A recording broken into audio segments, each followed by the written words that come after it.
Hello friends, good mornings. Welcome to our 36th lecture of Seed chapter number 7.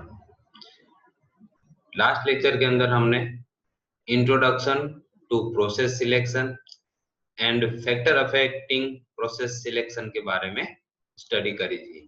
ठीक है, आज के lecture में हम एक नया टॉपिक चालू करेंगे जिसका नाम है टेक्नोलॉजी लाइफ साइकिल।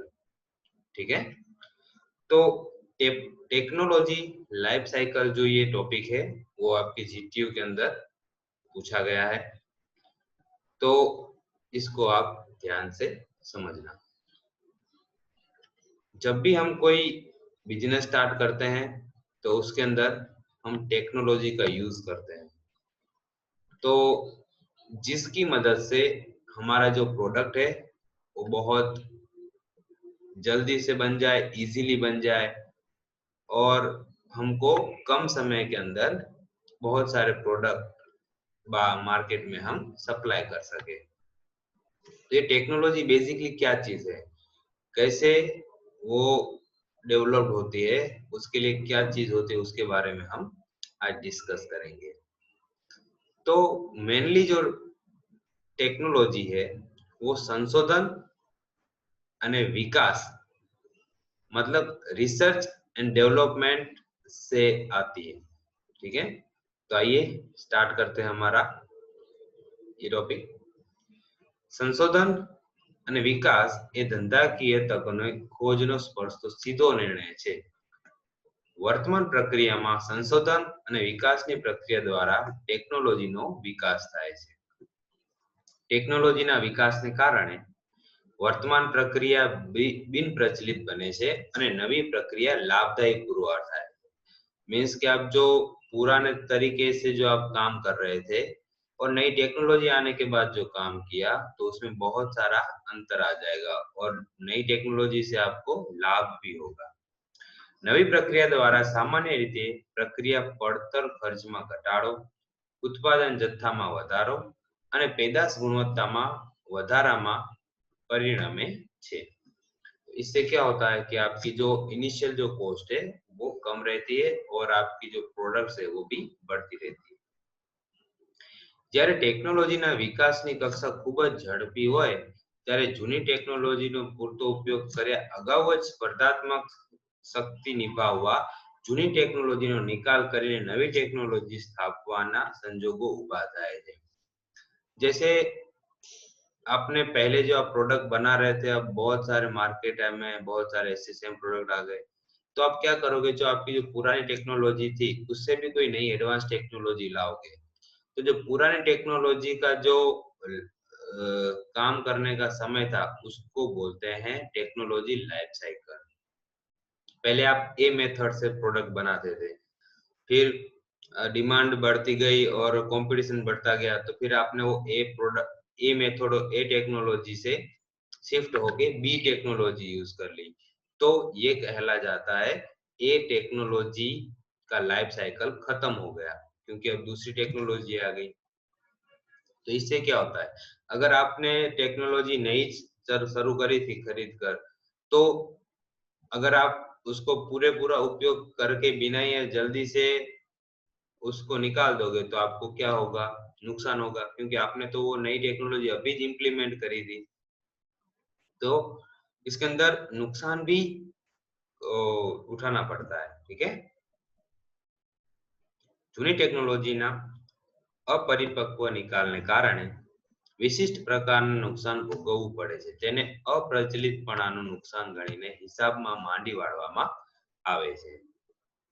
तो इसको फिर वो बाद में कंपेंसेशन कर देते हिसाब के अंदर।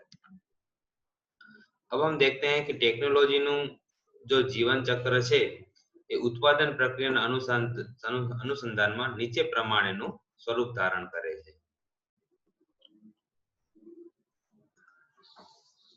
ફર્સ્ટ છે નીચો ઉત્પાદન જથ્થો અને પેદાશમાં વૈવિધ્યતા। It means low volume and high variety. तो अगर आपको कोई कम प्रोडक्ट बनाने हैं, वेराइटी लेकिन ज्यादा है, ठीक है, तो उसके अंदर कोई नवी खेड़ाયેલી प्रक्रियाનું स्वरूप આ પ્રકારનું હોય છે। तो इसके अंदर जो नया जो प्रोडक्ट यूज होगा उसका इस तरीके का प्रक्रिया होता है। શરૂના તબક્કામાં નવી પેદાશની બજારો સ્થિર થવા સમય લાગે છે। આવી પરિસ્થિતિમાં ઉત્પાદન ખર્ચ નીચું રહે છે અને પેદાશનું વૈવિધ્ય મોટું રહે છે। तो जब नई कोई प्रोडक्ट मार्केट में आती है तो इस तरीके की आपको स्थिति देखने को मिलती है, क्योंकि उसकी डिमांड होती नहीं, मतलब वॉल्यूम अपन को लो बनाना है और उसकी अलग अलग वेराइटी जो होती है वो हमको ज्यादा देनी पड़ती है। तो कस्टमर को जो वेराइटी पसंद हो वो फिर लेता है और वो फिर ब्रांड में कन्वर्ट हो जाती है। ठीक है, तो આવી પરિસ્થિતિમાં ઉત્પાદન કદ નીચું રહે છે અને પેદાશનું વૈવિધ્ય મોટું રહે છે। આ પ્રકારની પ્રક્રિયા ટેકનોલોજીનો વિકાસ ધીરો થતો હોય છે। આમ ટેકનોલોજીનું जीवन चक्र लांबू रहे છે। इसके अंदर टेक्नोलॉजी की जो लाइफ साइकिल है वो लंबी रहती है। क्यों? क्योंकि प्रोडक्ट को बार बार बदलना नहीं पड़ता, कंपटीशन कम रहता है मार्केट के अंदर। આવી પરિસ્થિતિમાં ટેકનોલોજીના ફેરફાર ઝડપથી થતા નથી, એટલે અપ્રચલિતપણાનું જે નુકસાન છે તે પણ નીચું રહે છે અને સંશોધન ખર્ચ પણ પ્રમાણમાં નીચું રહે છે। આ પ્રકારની પરિસ્થિતિમાં પ્રક્રિયા ટેકનોલોજીની પરિવર્તન ક્ષમતા એટલે કે ફ્લેક્સિબિલિટી ખૂબ જ ઊંચી હોય છે અને ऑटोमेशन की भी कोई ज्यादा जरूरत नहीं होती, क्योंकि आपकी डिमांड है ही नहीं मार्केट में इतनी सारी। तो ये हो गई आपकी फर्स्ट पॉइंट जो होता है low volume and high variety. उसके अंदर जो लाइफ साइकिल होती है टेक्नोलॉजी की वो मैक्सिमम होती है। फिर दूसरा आता है increase in volume and decrease in variety, કે જથ્થામાં વધારો અને વિવિધતામાં ઘટાડો। તો इसके अंदर આ પરિસ્થિતિમાં જથ્થા એટલે કે વૃદ્ધિનું રીઇન્ફોર્સમેન્ટ થાય છે અને પેદાશની વિવિધતા ઘટતા મર્યાદિત સિદ્ધ થયેલી પેદાશો પર વધુ ધ્યાન કેન્દ્રિત થાય છે। इसके अंदर जो आपकी जो वेराइटी है वो कम होती जाती है, तो आपके लिए आपके पास 2 से 3 प्रोडक्ट बचती है तो आप उसी के ऊपर ही फोकस करोगे। तो प्रक्रिया टेक्नोलॉजीનો એ રીતે વિકાસ થાય છે કે પેદાશનું વિશિષ્ટીકરણ વધે છે અને પ્રક્રિયાની યાંત્રિકીકરણની કક્ષામાં વધારો થાય છે। तो इसके अंदर जो पैदाश के अंदर थोड़े बहुत चेंजेस करने हैं वो रहते हैं और जो आपका ऑटोमेशन है कि मैकेनिज्म है वो बढ़ता रहता है, क्योंकि उसके अंदर वॉल्यूम अपन को अब ज्यादा चाहिए, कस्टमर की डिमांड बढ़ गई है मार्केट में ज्यादा। तो इसके अंदर टेक्नोलॉजी है उसके अंदर थोड़ा थोड़ा इम्प्रूवमेंट होता रहता है। ठीक है, फिर आता है लास्ट पॉइंट है मोटो जत्थो અને એક અથવા મર્યાદિત પેદાશો। It means high volume and single और लो वैरायटी ऑफ प्रोडक्ट। ये परिस्थिति कब जनरेट होगी? जब आपका प्रोडक्ट स्टेबल हो गया है मार्केट में और लोग वही खरीदते हैं।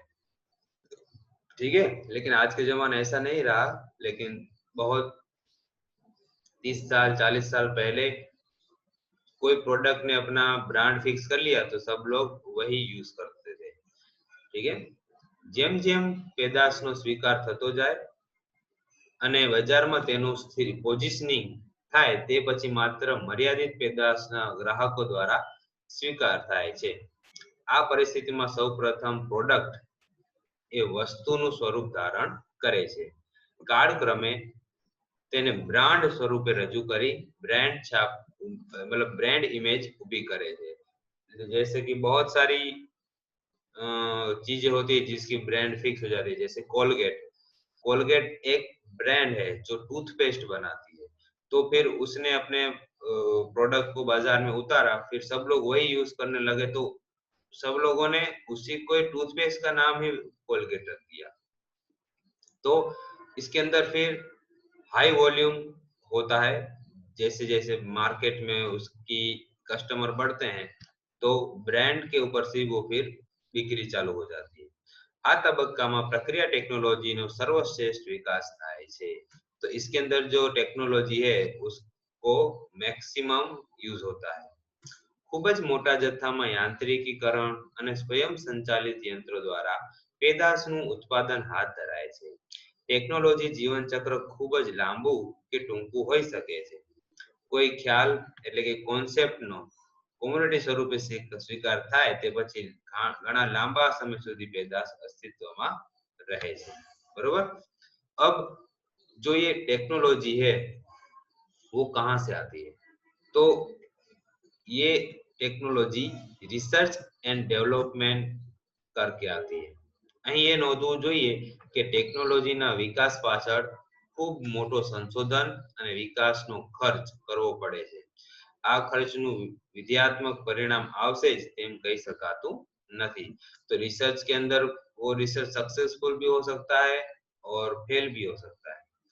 R&D मतलब रिसर्च एंड डेवलपमेंट ઘણીવાર અસાધારણ સફળતા અપાવે છે અથવા મોટો નિષ્કર્ષ સંશોધન ખર્ચ પણ પુરવાર થાય છે. मतलब पैसे पानी में डूब गए.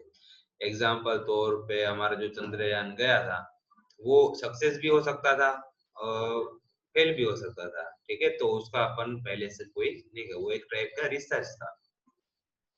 આમ ટેકનોલોજીના વિકાસ પાછળ ખર્ચમાં જોખમનું મહત્તમ ખૂબ ઊંચું રહે છે. ટેકનોલોજીની વિકાસની વિવિધ પદ્ધતિઓ પૈકી डेल्फी मेथड સૌથી પ્રચલિત पद्धति है. टेक्नोलॉजी को अगर आपको डेवलप करना है तो डेल्फी मेथड है वो ज्यादातर यूज होती है. આ પદ્ધતિ હેઠળ જે તે ક્ષેત્રના નિષ્ણાંતોનો અભિપ્રાય મેળવવામાં આવે છે અને આવા અભિપ્રાયો વ્યક્તિગત ધોરણે મેળવી તેઓનો સર્વસામાન્ય मतलब कॉमनली जो उनकी थॉट है उसको रखते हैं अथवा तो सेमिनार स्वरूपे सामूहिक चर्चा द्वारा सर्वसामान्य तारण विकसावવામાં આવે છે. तो इस तरीके से जो टेक्नोलॉजी है उसको मार्केट में लाया जाता है. ठीक है, तो आज का लेक्चर हम इधर ही कंप्लीट करते हैं. तो होमवर्क जो है आपका वो है right short note on technology life cycle. ठीक है, मतलब टेक्नोलॉजी लाइफ साइकिल का मतलब होता है कि आपने कोई टेक्नोलॉजी यूज करके प्रोडक्ट बनाना चालू किया तो कब तक आप वही टेक्नोलॉजी से वो प्रोडक्ट बना रहे हो. ठीक है, तो चेंजेस तो हमेशा आते ही रहते हैं टेक्नोलॉजी में. तो जो पुरानी टेक्नोलॉजी की लाइफ थी तो वो जहां से लेकर हमने यूज करी तो उसकी हो गई लाइफ साइकिल. ठीक है, आई होप कि आपको ये लेक्चर समझ में आ गया होगा और इस क्वेश्चन को लिखकर गूगल क्लासरूम के अंदर सेंड कर दो. ठीक है, थैंक यू फ्रेंड्स.